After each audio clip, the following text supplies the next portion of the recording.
Praise the Lord. கர்த்தருக்கு ஸ்தோத்திரம். ஆண்டவர் ரட்சகருமாக இருக்கிற இயேசு கிறிஸ்து நாமத்திலே உங்கள் அனைவரையும் அன்போடு கூட வாழ்த்துகிறேன். கர்த்தர் தாமே இந்த காலவெளியிலே உங்களை ஆசீர்வதிப்பாராக. அருமையான தேவ பிள்ளைகளே, இன்றைக்கு தேவனை ஆராதிக்கிற தேவ பிள்ளைகள் அநேகர் இருக்கிறார்கள். ஆனால் அவர்களுக்கு இன்னும் சரியான ஒரு வெளிப்பாடு இல்லாதபடினாலே அவர்கள் மெத்தன போக்கை கடைபிடிக்க நாம் அறிந்திருக்கிறோம்.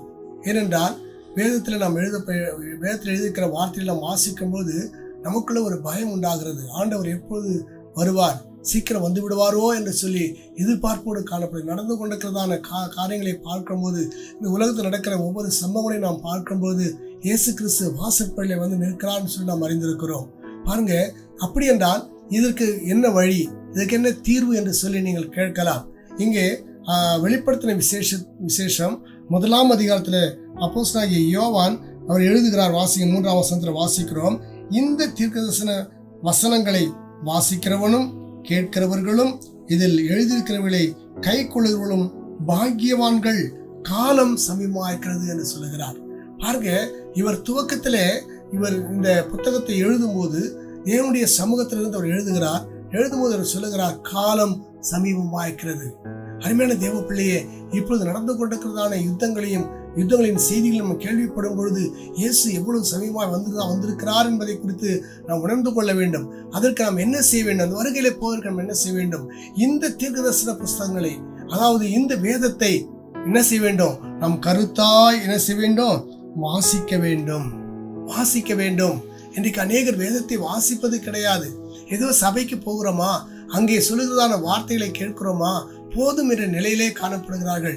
அருமையான தேவ பிள்ளையே, அது அல்ல, நாம் வாசிக்க வேண்டும். 2வது அங்கே சொல்லுகிறார், கேட்க வேண்டும்.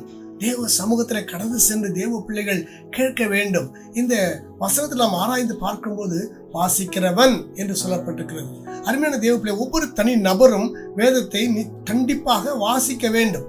ஏனென்றால் அவருடைய வேதத்தில் பிரியமாயிருந்து இரவும் பகலும் தியானிக்கிற மனுஷன் பாக்கியவான் என்று சொல்லி சங்கீதத்தில் வாசிக்கிறோம் அல்லவா? அதனால இந்த நாட்களிலே நாம் வேதத்தை கருத்தாய் வாசிக்க வேண்டும். 2வதாக நாம் கேட்கிறவர்களாய் இருக்க வேண்டும். நாம் சபைகளுக்கு சென்று கூட்டமாக சென்று நாம் கர்த்தருடைய வார்த்தையை கேட்கிறவர்களாய் இருக்க வேண்டும். அது தேவன் எதிர்பார்க்கிறார். தேவனுடைய விருப்பம் அதுதான். நாம் வேதத்தை கேட்க வேண்டும். காது உள்ளவன் எவனோ அவன் கேட்க கடவன் என்று சொல்லி ஆண்டவராக இயேசு கிறிஸ்து நமக்கு போதித்திருக்கிறார். அருமையான தேவ பிள்ளையே, நீ கேட்கிற தேவ பிள்ளையா இருக்க வேண்டும். 3வதாக கேட்கிறது மாத்திரமல்ல, அதன்படி செய்கிறவர்களாய் இருக்கத்தக்கதாக அதை கை கொள்ளுகிறவர்களாய் இருக்க வேண்டும். வேதத்தை நாம் வாசிக்க வேண்டும், கேட்க வேண்டும். 3வதாக கை கொள்ள வேண்டும். அப்படி கை கொள்ளும் பட்சத்துல தேவன் நிச்சயமாக இந்த கடைசி காலத்தில் நம்ம கைவிடாமல் நம்மை அவருடைய ராஜ்யத்திலே அவர் கொண்டு போய் சேர்க்க அவர் வல்லமுள்ள தேவனாய் காணப்படுகிறார். அது என்றால் காலம் சமீபமாயிருக்கிறது. தேவ பிள்ளைகளை, இந்த கடைசி காலத்தில் வந்திருக்கிற நீங்களும் நானும் தேவனுடைய ஆசீர்வாதத்தை சுமத்துக் கொள்வதற்கு தேவனால் அழைக்கப்பட்டிருக்கிறோம் என்பதை மறந்துவிட வேண்டாம். ஏனென்றால் தேவன் நிச்சயமாக நம்மை கூட்டி கொண்டு போய் அவருடைய ராஜ்யத்திலே சேர்க்க போகிறார் என்பதை நாம் உணர்ந்தவர்களாக இந்த தீர்க்கதரிசன புஸ்தகத்தை நாம் வாசிக்க வேண்டும், கேட்க வேண்டும். இதில் எழுதியிருக்கிறவர்களை கை கொள்ள வேண்டும். அப்படி கை கொண்டு நடக்கும்போது ஆண்டவர் நிச்சயமாக நம்மை ஆசீர்வதித்து நடத்த அவர் போதுமான தேவனாக இருக்கிறார். நீங்கள் இந்த ஆசீர்வாதத்தை பெற உங்களை ஆயத்தப்படுத்திக் கொள்கிறீர்களா? நீங்க தகுதியா இருக்கிறீர்களா? அருமையான தேவ பிள்ளைகளே, இன்னைக்கு தேவனுடைய வார்த்தை நீங்கள் வாசியுங்கள், கேளுங்கள், அதன்படி செய்யுங்கள். கர்த்தர் தாமே உங்களை ஆசீர்வதித்து நடத்துவாராக. ஆமேன். தேவ சமூகம் ஜெபிப்போமா. பரலோக பிதாவே, நன்றியோடு ஸ்தோத்திரிக்கிற ஆண்டவரே, இயேசு நாமத்தில் வருகிறோம். உடைய சம்பவத்தில் தாழ்த்தி ஒப்பு கொடுக்கிறோம். ஆண்டவரே, இந்த நாளில் நம்முடைய பிள்ளைகள் வேதத்தை ஆண்டவரை தியானிக்கும்படியாக கடந்து வந்த பொழுது நீர் பேசி நல் வார்த்தைக்காய் ஸ்தோத்திரம்.